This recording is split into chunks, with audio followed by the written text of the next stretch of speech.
சரி மயக்கப்பட்டு விழுந்துறாங்க. அவங்க என்ன பண்றாங்க, எல்லாரும் 108 கால் பண்ணி ஆம்புலன்ஸ்க்கு கூட்டிட்டு போறாங்க. ஸ்கூல் ஸ்டாஃப்ஸ் எல்லாருமே கூட்டிட்டு போறாங்க, ஹெட் மாஸ்டர்ஸ் எல்லாமே கூட்டிட்டு போகும்போது ஸ்கூல்ல வச்சு அவங்களை பரிசோதிச்ச டாக்டர் சொல்றாங்க, இந்த பெண்ணுக்கு இப்பதான் குழந்தை பிறந்திருக்கு அப்படின்னு சொல்றாங்க.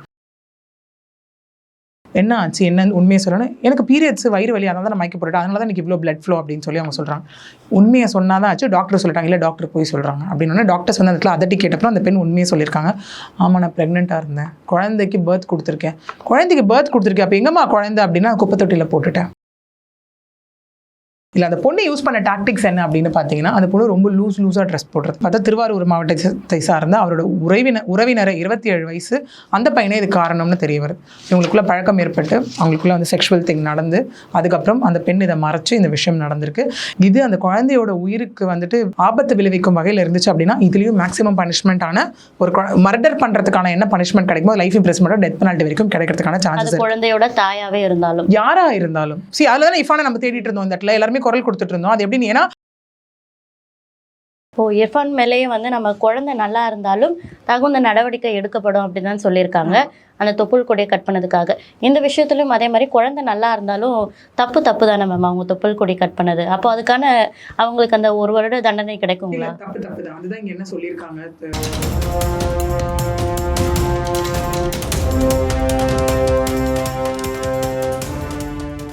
யூத்தமிழ் நேயர்களுக்கு வணக்கம். இன்னைக்கு நம்ம கூட வழக்கறிஞர் பிரியதர்ஷினி அவர்கள் தான் இணைஞ்சிருக்காங்க.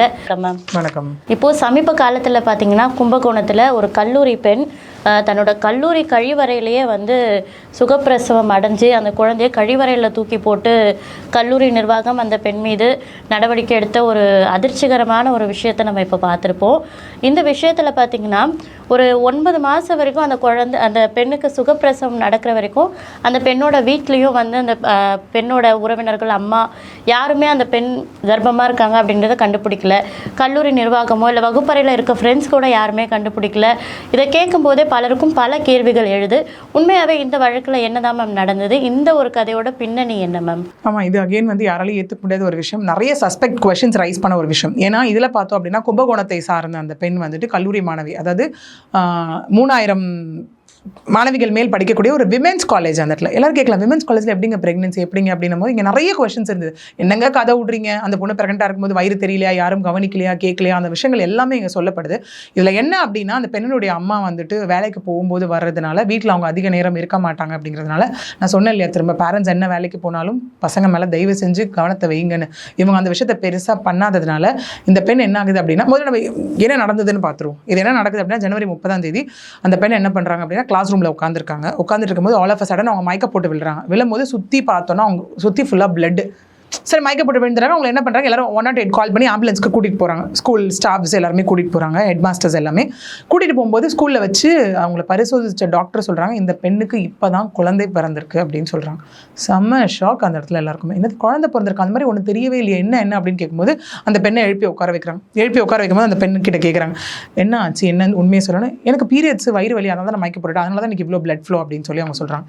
உண்மையை சொன்னாதான் ஆச்சு. டாக்டர் சொல்லிட்டாங்க, இல்லை டாக்டர் போய் சொல்கிறாங்க அப்படின்னு. டாக்டர் சொன்ன இடத்துல அதட்டி கேட்டப்பறம் அந்த பெண் உண்மையை சொல்லியிருக்காங்க. ஆமாம், நான் ப்ரெக்னெண்ட்டாக இருந்தேன், குழந்தைக்கு பர்த் கொடுத்துருக்கேன்.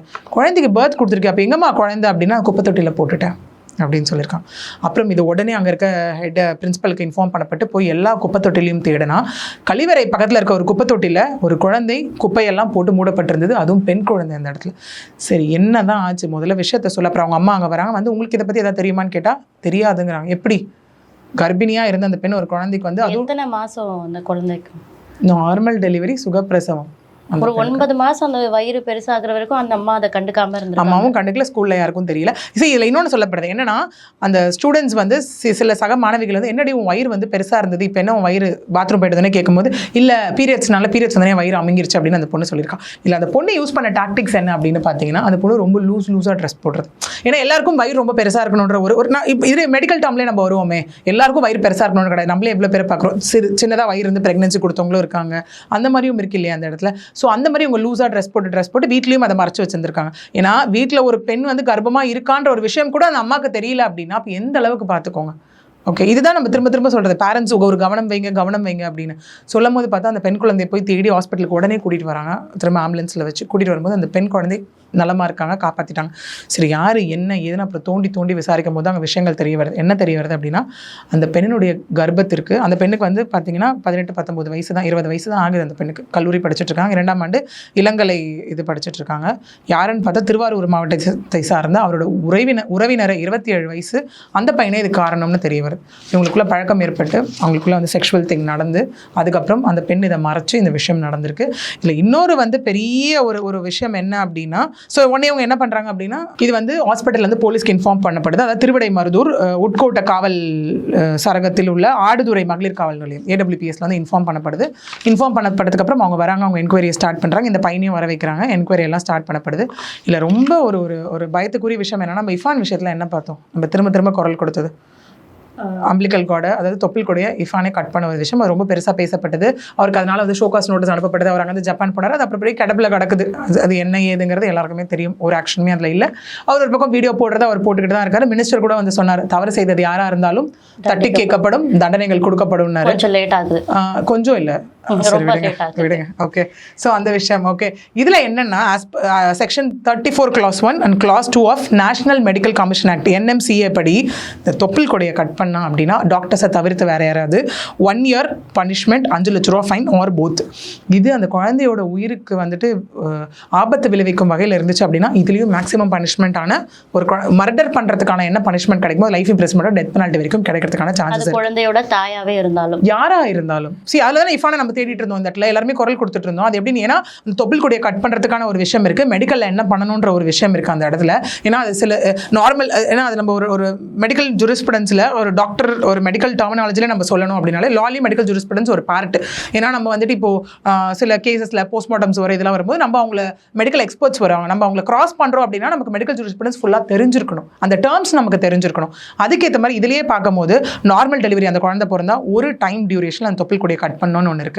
குழந்தைக்கு கொடி சுற்றி இருந்தால் ஒரு கட் பண்ணணும், இல்லை குழந்தை வந்து பனிக்கொடை முன்னாடியே உடஞ்சி அதுக்கப்புறம் வந்தால் இவ்வளோ நேரத்தில் கட் பண்ணணும்னு இருக்குது. ஸோ எங்கே கட் பண்ணணும், எவ்வளோ லென்த்தில் கட் பண்ணணும், இவ்வளோ ப்ரொசீஜர்ஸ் இருக்குது. இதெல்லாம் தாண்டி அந்த பெண் சரிம்மா நீ எப்படிமா கட் பண்ண அப்படின்னா, கேவலம் யூடியூப் பார்த்து நான் கற்றுக்கிட்டேன் எப்படி கட் பண்ணுறதுன்னு. ஆனால் கட் பண்ணி பாத்ரூம்லேயே பர்த் கொடுத்து அந்த குழந்தை நான் குப்பை தொட்டியில் போட்டுட்டு வந்துட்டேன் அப்படின்னு அந்த பொண்ணு சொல்கிறாங்க. சரி போலீஸ் இதனால் இப்போ என்ன பண்ணியிருக்காங்க அப்படின்னா, பொண்ணும் மேஜர் பையனும் மேஜர். அந்த இடத்துல குழந்தையும் நல்லா இருக்கிறதுனால, லைக் கடவுள் புண்ணியத்தில் குழந்தைங்க நல்லா இருக்குது. இவங்க பண்ண ஒரு கேவலமான செயல்னால குழந்தை என்ன பண்ணும் அந்த இடத்துல, குழந்தையும் நல்லா இருக்க ஒரு ரீசனால போலீஸ் இப்போதைக்கு எந்த கேஸும் ரெஜிஸ்டர் பண்ணலை. என்ன பண்ணியிருக்காங்கன்னா, அந்த பையனை கூப்பிட்டு ஒழுங்காக கல்யாணம் பண்ணிவிட்டு கூட்டிகிட்டு போய் வாழ், அந்த மாதிரி எதுவும் நடக்கலை, குழந்தைக்கு ஏதாவது ஆபத்து வரும்ன்ற பட்சத்தில் கண்டிப்பாக அந்த அம்மா மேலேயும் அந்த அப்பா மேலேயும் கண்டிப்பாக கேஸ் இந்த ரெஜிஸ்டர் பண்ணப்படும். இர்ஃபான் மேலேயே வந்து நம்ம குழந்தை நல்லா இருந்தாலும் தகுந்த நடவடிக்கை எடுக்கப்படும் அப்படின்னு தான் சொல்லியிருக்காங்க, அந்த தொப்புள் கொடியை கட் பண்ணதுக்காக. இந்த விஷயத்துலையும் அதே மாதிரி குழந்தை நல்லா இருந்தாலும் தப்பு தானே மேம் அவங்க தொப்புள் கொடி கட் பண்ணது. அப்போ அதுக்கான அவங்களுக்கு அந்த 1 வருட தண்டனை கிடைக்கும். இல்லை தப்பு தான், அதுதான் இங்கே என்ன சொல்லியிருக்காங்க தரப்புல இருந்து அப்படின்னு பார்த்தோன்னா, தவறு தான் அவங்க பண்ண விஷயம், ஓகேவா. பட் குழந்தைக்கு அம்மான்ற ஒரு விஷயம் இந்த இடத்துல இருக்குது. அம்மா இல்லாமல் குழந்தை இருக்க முடியாதுன்றது ஒன்று இருக்குது. ஒன்று. ரெண்டாவது, அவங்க பண்ணதும் தவறான செயல் தான். அவுட் ஆஃப் லைக் ஒரு கல்யாணம் ஆகலை, இது என்ன உறவினராக இருந்தாலும் நம்ம இல்லீகல் அஃபேர் தான் இந்த இடத்துல சொல்லணும், தெரியாத ஒரு விஷயமா தான் இருக்கணும். அந்த பெண் சொன்ன ஒரு விஷயம் வந்து பர்பஸ்ஃபுல்லாக நான் இதை பண்ணலை, பயத்தில் என்ன பண்ணுறதுன்னு தெரியாமல் இந்த விஷயத்தை நான் பண்ணிட்டேன் அப்படிங்கிற ஒரு விஷயமா தான் இருக்குது. பட் அது no more and exemption. Okay, இது போலீஸ் இப்போ கேஸை க்ளோஸ் பண்ணலை, வச்சிருக்காங்க. தேவைப்படும் பட்சத்தில் இது வந்து கண்டிப்பாக கம்ப்ளைண்ட் வந்து இன்னும் ஆக்டிவ்க்கு கொண்டு வரப்பட்டு அடுத்தடுத்த கட்ட நடவடிக்கையும் இதில் எடுக்கப்படலாம். ஒருவேளை அந்த குழந்தையோட உயிருக்கு ஏதாச்சும் ஆபத்து ஏற்பட்டிருந்தா, இந்த தவறை வந்து கண்டுக்காம ஒரு பெண் குழந்தை சரியாக வளர்க்காம இருந்த அந்த பெண்ணோட அவங்க அம்மா மீதோ அந்த பெண் மீதோ எந்த மாதிரியான தண்டனைகள் பாஞ்சிருக்கும் மேம்? இல்லை, இப்போ கண்டிப்பாக அம்மாவும் இந்த இடத்துல ஒரு எக்ஸ்கியூஸ் எடுக்க முடியாதுல்ல. ஏன்னா வந்துட்டு நான் எனக்கு தெரியாதுங்க, வைக்க முடியாதுங்க, நான் வேலைக்கு போகிறேன் வரேன்னு கண்டிப்பாக அதில் எக்ஸ்கியூஸ் எடுக்க முடியாது. அது லாஜிக்காகவே கேட்குற கேள்வி அப்படி தான் இருக்கும் எல்லாரும். எங்கள் வீட்டில் இருக்காங்க, உங்கள் பெண் இருக்காங்க, உங்களால் அவங்களுக்கு மாறுற சிம்டம்ஸ் ஆக நமக்கே தெரியும். ப்ரெக்னன்சி தான் என்னென்ன சிம்டம்ஸ் அதில் மாறணும், சிம்டம்ஸ் இருக்குது, இதெல்லாம் இருக்குது. நீங்கள் நிஜமாவே தெரியாமல் தான் இருந்தீங்களா, இல்லை தெரிஞ்சும் தெரியாமல் இருக்கீங்களா, அந்த மாதிரி ஒரு இன்வெஸ்டிகேஷன்ஸ் எல்லா ப்ராசஸ்லையும் எடுத்துகிட்டு வந்து அதுக்கு என்னென்ன எவிடன்சஸ் அந்த இடத்துல இருக்குன்றதை பார்த்து கண்டிப்பாக அவங்களும் as things has been proven அப்படின்னா கண்டிப்பாக அவங்களும் உள்ளே கொண்டு வரப்படுவாங்க.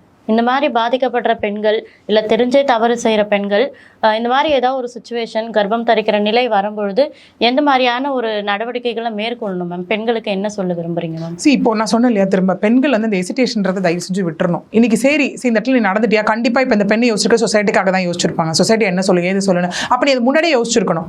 நமக்கு இந்த காலத்தில் நான் வந்து சொல்கிறேன், ஓப்பனாக சொல்கிறேன், கல்யாணம் ஆனதுக்கு அப்புறமே ஒருத்தர் விட்டு போகிறதுக்கு ரொம்ப நாள் ஆக போகிறது இல்லை. ஏன்னா இன்னைக்கு நிறைய எப்படி ஒரு சில கேசஸும் வருது அப்படின்னா, லவ் பண்ணுறாங்க, அங்கேயுமே ஜாதி ரீதியான பிரச்சனைகள் வருது. ஓகே, ஒருவேளை அந்த பையனுக்கு நிஜமாவே அந்த பொண்ணுக்கிட்ட இருந்து ஃபிசிக்கல் நீட் மட்டும் தான் தேவைப்பட்டுச்சு, இல்லை அந்த பொண்ணுக்கு அந்த பையன் கிட்ட இருந்து ஃபிசிக்கல் நீட் மட்டும் தான் தேவைப்பட்டுச்சு அப்படின்னா அவங்க என்ன பண்றாங்கன்னா அதை பூர்த்தி பண்ணிக்கிறதுக்காக ஒரு லைசன்ஸ் கல்யாணத்துக்குள்ள போறாங்க.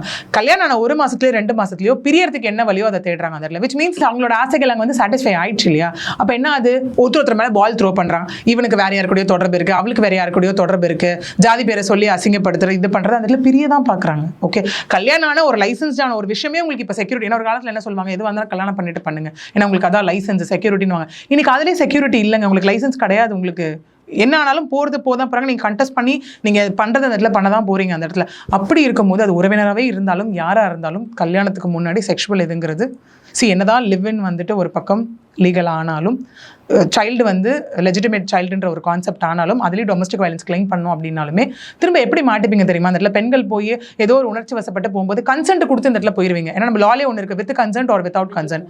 ஏன்னா வித்வுட் கன்சென்ட்னா தான் அது ரேப்பில் கான்ஸ்டியூட் பண்ணப்படும். வித் கன்சென்ட் அப்படின்னா அது எதுலையுமே வராது. அப்போ என்ன சொல்லுவாங்கன்னா, சும்மாவே விக்டிமை ப்ளேம் பண்ணுற அந்த சொசைட்டி, அப்போ உங்களை ப்ளேம் பண்ணுறதுக்கு எவ்வளோ நேரம் ஆகும்? ஸோ திரும்ப நான் சொல்கிற விஷயம் அதான், ஸ்ட்ரிக்ட்லி நோ மீன்ஸ் நோ. ஒரு விஷயம் உங்களுக்கு வேணான்னா வேணாம். அப்படி உங்களை தவறாக லவ் பண்ணுறவன் அவனா ஒருத்தர் லவ் பண்ணால் இட் டசன்ட் மீன் தட் அவன் கேட்குற எல்லா விஷயத்துக்கும் நீங்கள் ஓகே பண்ணணும்னு அவசியமே கிடையாது. அவன் லவ் பண்ணுறான், என்னை நல்லா பார்த்துப்பான், என்னை கைவிட மாட்டான், சரி நான் செக்ஷுவலாக அவன் கூட இருக்குன்றது எந்த விதத்துலையும் சரியும் கிடையாது, நியாயமும் கிடையாது அந்த இடத்துல. ஸோ எதுவாக இருந்தாலும் அதுக்கான ஒரு விஷயம் இருக்குது. அப்படியே உங்களை அப்ரோச் பண்ணுறாங்களா, வீட்டில் போய் சொல்லுங்கள், இல்லை போலீஸ்ட்ட போய் கம்ப்ளைண்ட் கொடுங்க, அந்த விஷயம் பண்ணலாம்ல. அதெல்லாம் பண்ணாமல் லவ் பண்ணால் நான் நம்பி பண்ணிட்டேன்றது தான் இந்த கதையில் நடந்த விஷயமாகவும் இருக்குது. இவ்வளவு நேரம் எங்களுக்காக நேரம் ஒதுக்கி இந்த விஷயத்தில் நடந்த பல நுணுக்கமான விஷயங்களை, பெண்கள் எப்படி இருக்கணும் அப்படின்றதுக்கான நிறைய விஷயங்களும் எங்களுக்காக நேரம் ஒதுக்கி சொன்னீங்க. ரொம்ப நன்றிம்மா. நன்றி.